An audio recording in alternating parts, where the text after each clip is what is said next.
Welcome ladies and gentlemen, welcome back to the channel. Today we're at update 1.40. We're actually going to review the 7 cars that have been announced for the new update. As we leave update 1.39, we're going to take a look at the Nurburgring lap attack that we completed. We didn't just get gold, we actually achieved the certificate, landing in the top 1,000 places, and the reward today got delivered for the 2 million credits. Same at the Michelin time trial, that finished overnight and we finished in the top 2,000, receiving 2 million credits again. There are also a couple of other prizes that we receive along the way, but both of those we're going to do a video walkthrough. For the Nurburgring, we received a copy of the Civic Type R. Everybody that entered will actually get a copy of the vehicle. It will be delivered to your mailbox as you hit the ticket, just as we did just a few moments ago. I did say I never wanted to drive that car or that track again, but it's good to see it, and it'd be great to be able to use it in races on our own platform. So, update 1.40, what has been announced? Well, here you go, here's the 7 cars. Mercedes 190E, there's a little bit more to that, we'll talk about it. The Tesla 3, the Dodge Challenger SRT Demon and the Dodge Charger RT, 2 very popular cars I think. A Lexus LFA, one that should be, well, it's been missing from the game and it should be restored. The Porsche 911 GT3 RS, is it the road car or is it the cup car? And then the one that disappeared off the screen there, the Nismo 400R. Well, the Demon, I think that's going to be very popular with our North American friends. I genuinely think that car will go down a hoot, and there'll be lots of people trying to get that thing to its max power. Will it get an engine swap straight off the bat? The Dodge Charger 68, I think, again, very, very popular, probably with the same crowd of people. But I think maybe one more version might be even more popular. But I don't ever think we'll see that kind of thing in Gran Turismo. The Tesla 3, not really at the top of my bucket list. Not one that I genuinely think I'm going to make much of do with. Unless, of course, there's a lap time challenge. There probably will be. It's just the office go-getter, isn't it? It's not something... It's going to be quick, though, I suppose. The 190E. Now, I've been asking for this for a long time. And I don't think it's just going to be the basic business version, because there's no rear wing in this Shadow, look. This is what we anticipate getting. At the top of the spec, we should be able to mod that car up to that level and be able to paint the colour scheme as we see fit. And if we get cars of this nature, we're going to be able to pitch that against cars we already have and love in the game. Let's go through them. The pictures are going to come up as I talk about it, but you're going to get the Ford Sierra Cosworth, the BMW M3, we've got the Alpha 155, we're going to need something like an Opel or a Vauxhall, we're going to need an Audi TT, an Audi A4, a Volvo T5, something along those lines to make up the pack. The Nismo 400R is just another addition to the Nissan Nismo range. It's another one of your R cars. I don't think there's much more to say about that. That's going to be very popular with a load of audience across the globe, not just over in Japan. So the Lexus LFA, missing from the game, a lot of people would say. Now we're going to get it into the game, but I think it's going to be of limited appeal. It's in the supercar bracket just about. We'll just have to see where we can use that, whether it will fit into any races, whether it's something we can grind with. I don't see that getting much use myself. But then the final car, and this, the Porsche, I'm going to have to edit that bit out, can't call it a Nissan. The Porsche GT3 911, it's what it's going to be. It's just a shame if I'm told is what it is. It's not going to be the cup car, it's just going to be the road version. I'd really like to see the cup car introduced to the game, and then we'll get a bop change. We'll get a little bit of a mix-up in the GT3 fields. Get that included in the GT3s. Let's get it used. Let's mix it all up just in time for the World Championship. Let's go from there. Well, there you are, folks. There's your 7 cars. A little bit of my opinion. Not a massive amount to say. Over the next couple of days, we're going to get some more announcements. We need to understand whether this is going to be a big update that's being talked about, or whether it's going to be a great update. Something to challenge alongside, you know, the new game that's been released, the one we don't mention. So what else is coming with update 1.40? We're going to get the usual things, I think. We're going to get a couple of menu books. From a result of those menu books, which will be car collector ones, probably, We're going to get an engine ticket. We're going to get a car ticket, you know, a 6-star. At the end of the day, nothing new. Some new scape scenes, yep. The guys who love to spend the time on this game, using the graphics to their best ability, modding their own cars or modelling their model to suit their personal car. Whatever, I think Scapes is really a good addition. A revised BOP, as I mentioned, could come if that is the GT3 Cup car, something to be included in the GT3 range. There's also the fact maybe a new track. It's been talked about a couple of times in previous updates, but they've never come. Something along the lines of Silverstone, maybe Montreal, maybe Monaco. All of these tracks would be absolutely excellent and great additions for an F1 track where we don't have any F1 cars, which would be a real disappointment, as you can see there, Montreal and Monaco. But what I would like to see, if we get the chance to, is an update that contains an older track, something that we've had previously before. We're looking like maybe Rome, maybe London. What I don't want to see is a revised version of Rome made to look like Pisa or something, because they did that with Grand Valley that we're looking at as the scenes here. Deep Forest wasn't exactly the Deep Forest that came from the past. So we'll have to see where those goes. We're going to get a bunch of other fixes that go along the race. Maybe the 1v1 where you can't configure 2 different sets of controls. Maybe the penalty systems get an update for online. Maybe there's lots of other things that are going to come. And over the next couple of days, we're going to get updates of that. We're going to get a video maybe on Tuesday. We're going to get trickle-fed some information. And then, of course, as the update drops, we'll get the update list so we can actually get a full understanding. What I'm not making to you here, folks, is any promises. I'm not telling any fibs about what's to come. This is just generally what my opinion is and what I think where we're going, and a lot of it we won't ever know until it's actually released. Which is a shame, because whilst you've got Forza Motorsport, the one we don't mention, rattling around in the background, that's had 2 updates already since launch. We've had a fix in the last month just to get us to where we are. So with that being the case, folks, as I've just played with this, we just got a new ticket drop in. Maybe an hour or so after the original one. It's the 918 Spider from the Michelin Cup. And there we are. We actually get that. I think that's just a skin, isn't it? Or is it an entire car? I don't know. We'll get to check. So that's those all collected. And we get the second one from Suzuka for that same old car. But now, as promised, we're going to take a look at our lap around Road Atlanta and how we got to complete it. We'll do an external view on this one first because, as you can see, we've just been delivered that lovely looking skin for this car. The week previous, we'd actually had a time trial here in the 919, the Porsche, and it was extremely much difficult in the same way as this one was quite difficult. The car handled very differently. For example, through turn 1, you had to lift in the 919. In this one, it was very much about braking and getting the car balanced and stable. This is a four-wheel drive car, and as you can see, you cut and chop the curbs as much as you need to. But there's also some techniques with this car that need explaining. So, for example, as you get through these corners, get to 4th gear before you get to the 2nd gear, and then change up to 3rd as you come out of this corner. You see how much slide we've got there as we came out. We probably overcut that corner. Charging down this straight, there's a battery, and if you've done more than 4 laps, your battery's not a good enough power. So we were limited to roughly 4 laps as we made these circuits, these tours. Braking down for this corner, I found you had to slam it down to 2nd gear and back up to 3rd to get the car stable. As you'll see on the exit, the car's very squirrely.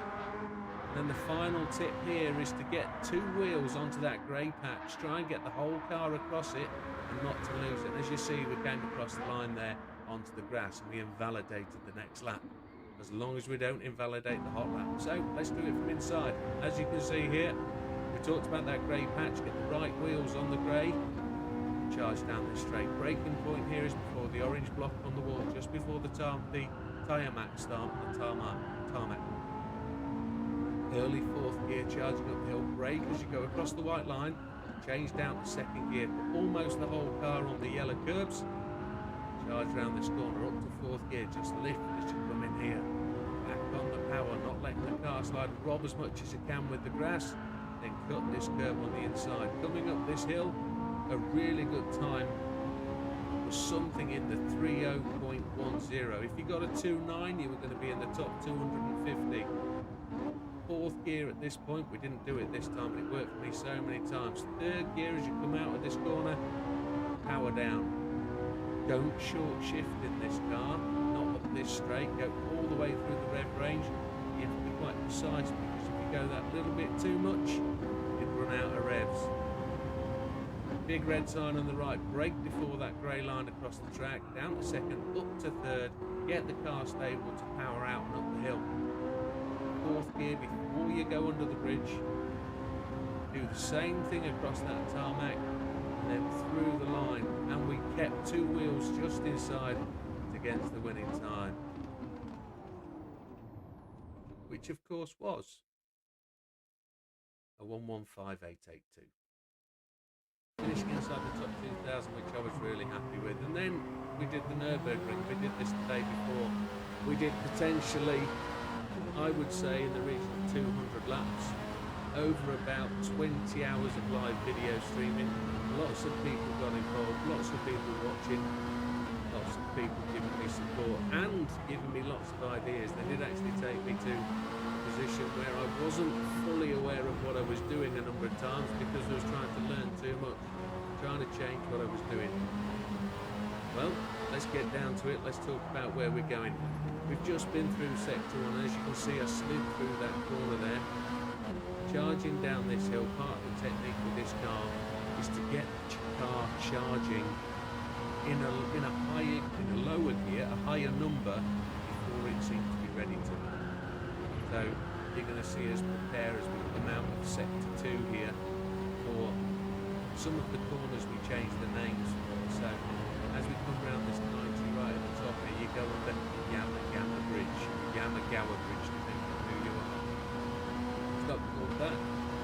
Through our delirious ramblings as we made our way around this racetrack, a number of times we actually changed the corner name. So second gear here was key to get the car stopped and back up to third as we go underneath the bridge. Any lap time in a 1:26 with a number on the end is worth doing. This replay doesn't actually give you the timestamps, which is very difficult to manage, but never change out of fifth here. Down to fourth across the apex, down to third to slow the car down. Third gear, make the car slide. Staying in third and then cut across this corner. I don't know how that red. I really don't know. It's taken me a few days actually. There's the timestamp, 57.0. I'd never done a 57.0 till that time. I'd never done a 56 at least. Coming around this corner, a lot of people stay in there. Fifth gear. Down to third, down to second, slow the car, back into third, keep the car tight, don't actually put the car on the curbs if you can help it. One of the big mistakes I was doing was actually running the car up on the curbs. You lose speed, the car loses traction, your wheel spins, fourth gear downhill. I found this section extremely frustrating, not really knowing where to brake, not knowing where to change down. As we show here, it was just third gear, pedal the throttle, touch the brake, brake on the shadows, down to third, down to second to make the car rotate, then back up to third gear and get on the power. It's a shame these replays don't show you Ghost, but we were up and level with our Ghost here, and we were so many times. There's a little brake there, you have to brake down to third. Lift and coast through this corner was the technique, as we discovered. Around this corner, lift, coast, back on the power, don't run up the curve on the left hand side. If you run up that red and white curve, you would actually lose power, you'd lose traction, you'd lose power against your Ghost. The Ghost would be running away down here, even in fourth down here. There's a blue paint on the track right in the middle, brake at that point, let the car run into the corner, cut into the apex. We ran up the curve, which I know is a mistake, we got away with it. Approaching roughly the halfway point of the track, and at this point the opportunity to just get a breather, settle down, change up as you go over the crest here, and we go and power down as you go down that little hill. Try not to hit that curve on the left hand side, it does take power away from the car. Pushing on at this point, composing yourself, 90 left that's coming up, do you keep it in fifth, do you change now, put the do need to do is keep the speed as high as you can. We actually got that down to 106. I've seen people come through there at 120, and they're the guys that have beaten our times by 6-7 seconds. Keep it in fourth gear, break down to second, back up to third to go around the corner, just to keep the power, traction in the front wheels back on the power. We're coming up to the first carousel, so we've probably got about 40% of the track left at this point. Dive into the carousel in second, get it back up to third to accelerate out. As soon as you see that grey concrete at the end, the light grey concrete, get the power down. Now for me, the next series of corners is the most tricky part of the game until we get to what we call Donkey Dip. Making this left here so many times the car got unsettled, but a quick change down to third and back up to fourth, then back to third here and power through the corner. Stay off the red and whites, it's critical. The 4:59 was not the fastest I've ever been through here. The fastest I've ever been through there was a 4:58.5. We've just been through Plant Pot, we got that right. It's not called Plant Pot, that's what we called it, because it was a load of mud inside the fence. This corner, so many times I've washed out this corner, we almost did it there. Keep it in third gear, let the car run, nothing, no power, no brakes, just let it roll around that corner. Same with this one, we just keep it there on the power, look at the throttle bouncing. There's no traction control here, and that was another key factor. I didn't use any traction control, the only thing we used was a bit of counter steer on strong. So we're coming up to Donkey Dip, and the trick with Donkey Dip is to be braking at the bottom of the hill, but not as you go off the top. Brake at the bottom.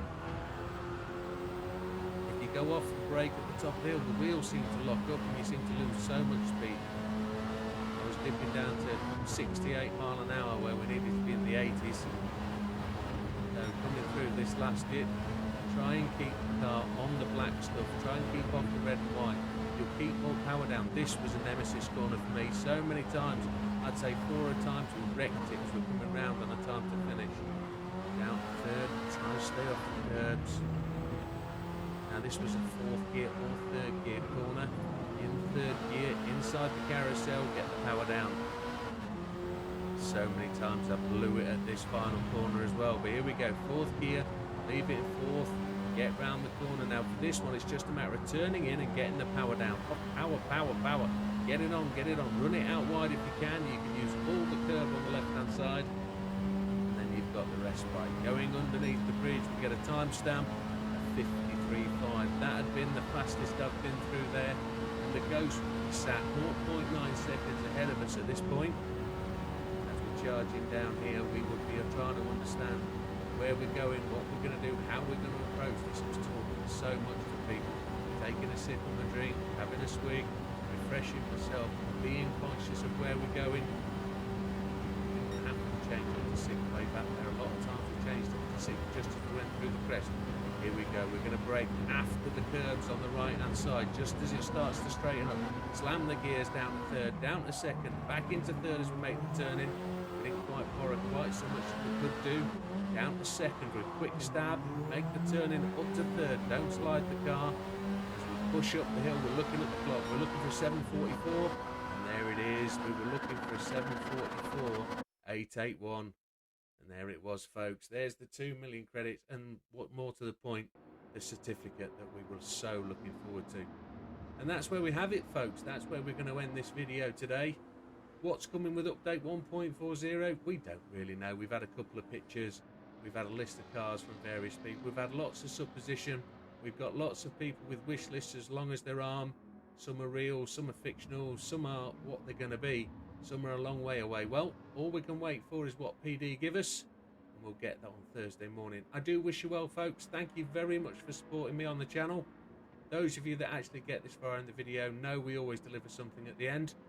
And with that, it's the end of update 1.39. We've done what we do. We're going to come back to you on Thursday. We're going to start some new content. We're going to Spa, where we're going to start a new grind for the new update. We're also going to finish up some lap time challenges. So with that, folks, thank you very much. We'll see you on the next one. All the best. Take care. Thank you very much.